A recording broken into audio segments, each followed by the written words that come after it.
রাজধানীর মিরপুর ৬ নম্বরে দোতলা ভবনে লাগা আগুনে অন্তত ২.৫ কোটি টাকার পণ্য পুড়েছে বলে দাবি বাটা কোম্পানির। আগুনে পুড়ে ছাই ভবনের দ্বিতীয় তলায় থাকা রেস্টুরেন্টও।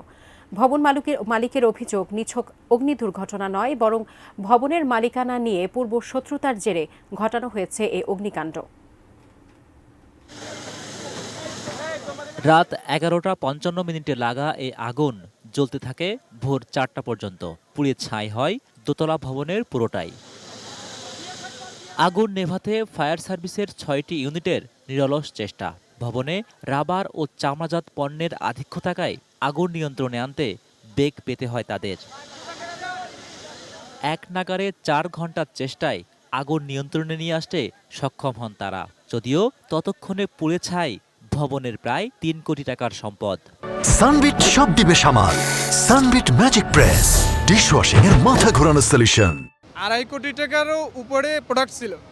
তারপর আমাদের ফার্নিচার ভ্যালু হিসাব নিকেশ করে, কারণ আমরা তো এভাবে হিসাব নিকেশ করে যাই, আগামীকাল হিসাব নিকেশ করে বসার পরে জানা যাবে। তবে পরিকল্পিতভাবে এ অগ্নিকাণ্ড ঘটানো হয়েছে বলে দাবি ভবন মালিকের।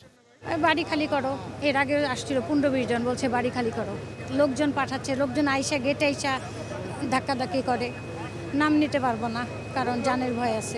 আগুন লাগার কারণ হিসেবে ফায়ার সার্ভিসের পক্ষ থেকে তাৎক্ষণিক কিছু জানানো না হলেও তদন্ত কমিটি গঠনের কথা জানান ফায়ার সার্ভিসের কর্মকর্তারা। যেহেতু এখানে বিদ্যুৎ চালু অবস্থায় ছিল এবং আমাদের বিদ্যুৎ লাইন বন্ধ করা হয়েছে পরবর্তীতে, এই কারণে বিদ্যুতের গোলযোগ বা অন্য কোনো কারণ হতে পারে। এটা তদন্ত সাপেক্ষে, তদন্ত করার পর বুঝতে পারবো যে আমাদের আগুনের কারণটা কি। অগ্নিকাণ্ডের ঘটনায় হতাহতের কোনো ঘটনা ঘটেনি বলেও নিশ্চিত করেন তিনি। Zahid Hossain, ATN news, Dhaka.